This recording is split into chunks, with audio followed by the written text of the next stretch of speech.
तो हमने बड़ा पुख्ता इंतजाम किया है, डिटेल अरेंजमेंट इसमें इशू किया हुआ है और जो हमारा बॉर्डर पे जो चेकिंग होगा उसको भी हमने मल्टी लेयर किया है।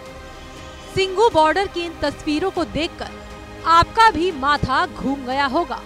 ये तमाम इंतजाम उन किसानों को रोकने के लिए किए गए हैं जिन्होंने एक बार फिर अपनी मांगों के समर्थन में दिल्ली कूच का ऐलान किया है। देखिए, बड़े बड़े पत्थर सड़कों पर बिछाए गए हैं, लोहे के बड़े बड़े कंटेनर लगाए गए हैं, हजारों की तादाद में बैरिकेडिंग है और तो और इन सड़कों पर जगह जगह कीलें लगाई गई हैं ताकि किसी भी कीमत पर आंदोलनकारी किसान दिल्ली की सीमा में दाखिल न हो पाए।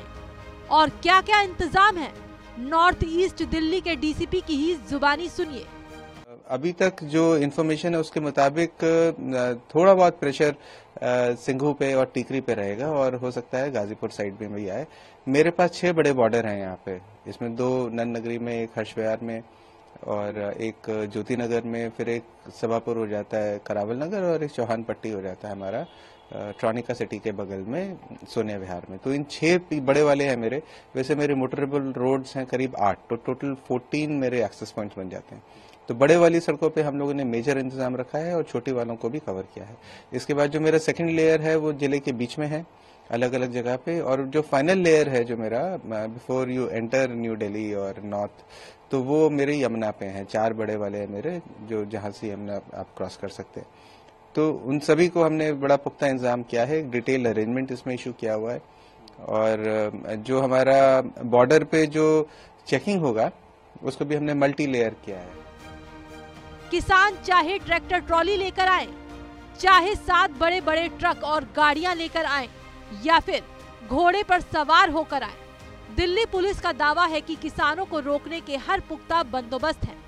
नॉर्थ ईस्ट दिल्ली के पूरे इलाके में धारा 144 लागू रहेगी। व्हीकल में आते हैं ये लोग, कि ट्रैक्टर ट्रॉली हो जाता है या फिर कमर्शियल व्हीकल ट्रक्स आ जाते हैं, तो उसमें और थोड़ा बहुत एक कंपोनेंट लास्ट टाइम का जो हमारा एक्सपीरियंस था कि कुछ लोग हॉर्स बैक पे भी आते हैं, घोड़े पे बैठ के, तो वो सब भी हम लोगों ने किया हुआ है। और इसी इंतजाम के लिए कल एक 144 का एक मैंने प्रोहिबिटरी ऑर्डर भी अपने जिले के लिए मैंने एक इशू किया था। तो हम लोग पूरी तरह से तैयार हैं और जैसा भी होता है कल देखेंगे। Will be prepared for what happens tomorrow. Police और प्रशासन के इंतजाम तो आपने देख लिए, अब किसानों ने क्या किलेबंदी की है जरा वो भी देख लीजिए। किसानों के 2 बड़े संगठनों संयुक्त किसान मोर्चा और किसान मजदूर मोर्चा ने अपनी मांगों को लेकर 13 फरवरी को दिल्ली कूच का नारा दिया है।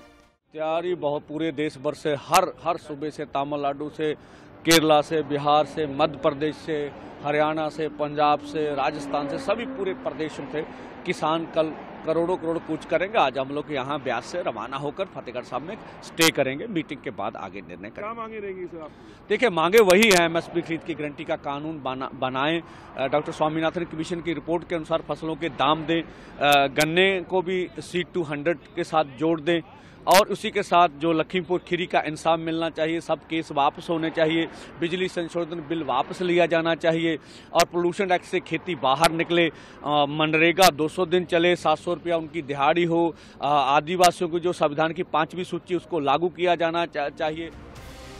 पंजाब और हरियाणा समेत कई राज्यों में किसान आंदोलन की तैयारियों में लगे हैं। घर घर जाकर राशन इकट्ठा किया जा रहा है, ट्रैक्टर ट्रॉलियां तैयार की जा रही हैं। 2 साल पहले दिल्ली के बॉर्डर पर धरने पर बैठे किसानों का आंदोलन इतना मुखर था कि नरेंद्र मोदी सरकार को नए कृषि कानून को वापस लेना पड़ा था। किसानों को डर था कि सरकार इन कानूनों के जरिए कुछ चुनिंदा फसलों पर मिलने वाले न्यूनतम समर्थन मूल्य देने का नियम खत्म कर सकती है और खेती किसानी को कॉरपोरेट के हवाले कर सकती है। इन कृषि कानूनों के रद्द होने के बाद किसानों ने भी अपना आंदोलन वापस ले लिया था। उस दौरान सरकार ने उन्हें न्यूनतम समर्थन मूल्य की गारंटी देने का वादा किया था। इसके साथ ही उनकी कुछ और मांगों को भी पूरा करने का वादा किया गया था। किसान अब इन मांगों को मानने के लिए दबाव बनाने की तैयारी में है। 13 फरवरी का दिल्ली चलो का नारा उनकी इसी रणनीति का हिस्सा है।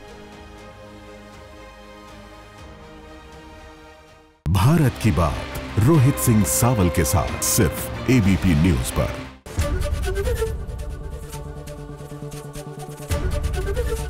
एबीपी गंगा, खबर आपकी, जुबान आपकी।